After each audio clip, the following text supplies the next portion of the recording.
নবীকে সৃষ্টি না করা হলে পৃথিবীর সৃষ্টি করা হইতো না, এটাও জাল কথা।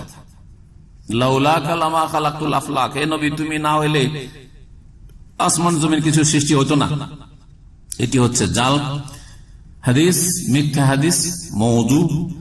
আর তারপরে আউয়ালা মা খালাকাল্লাহু নূরি, সর্বপ্রথম আমার নূর আল্লাহ সৃষ্টি করলেন, সর্বপ্রথম আমার নূর সৃষ্টি করলেন। এই যে হাদিস আমাদের সমাজে বিদাতি হুজুররা বয়ান করে, সম্মিলিত দুরুদ পাঠকারীরা, জিকিরকারীরা আর মাজারপন্থীরা, বিদাতিরা, এর কোন হাদিসের কিতাবে নেই।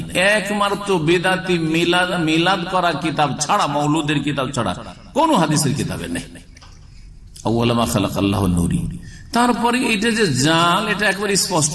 ওয়াকুল্লুল খালায়েক মিন নূরি, তার তিনটা বাক্য আছে এই জাল হাদিসটাতে। কি আছে? তিনটা সেন্টেন্স। একটা হচ্ছে আউয়ালা মা খালাকাল্লাহু নূরি, সর্বপ্রথম আল্লাহ আমার নূর পয়দা করলেন। ওয়াকুল্লুল খালায়েক মিন নূর, আর তারপরে সমস্ত সৃষ্টিকে আল্লাহ পয়দা করলেন আমার নূর দিয়ে। সমস্ত সৃষ্টি যখন নবীর নূর দিয়ে পয়দা হইল, আর নবী কিসের? নূরের। তাহলে সমস্ত সৃষ্টি নূরের হইল কি হইল না? শুধু মানুষ না আর মুসলিম না, সমস্ত সৃষ্টি কিসের পয়দা হয়ে গেল?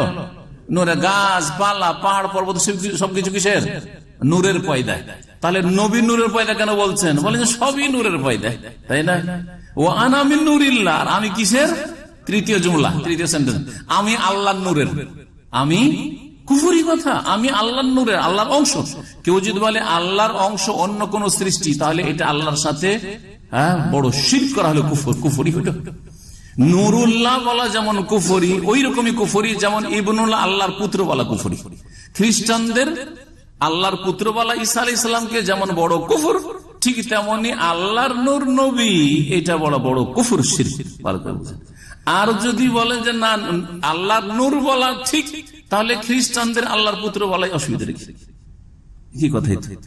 আল্লাহর পুত্র আল্লাহর অংশ, আল্লাহর নূর আল্লাহর অংশ, সুতরাং এটি কুফরি আকীদা, শিরকি আকীদা।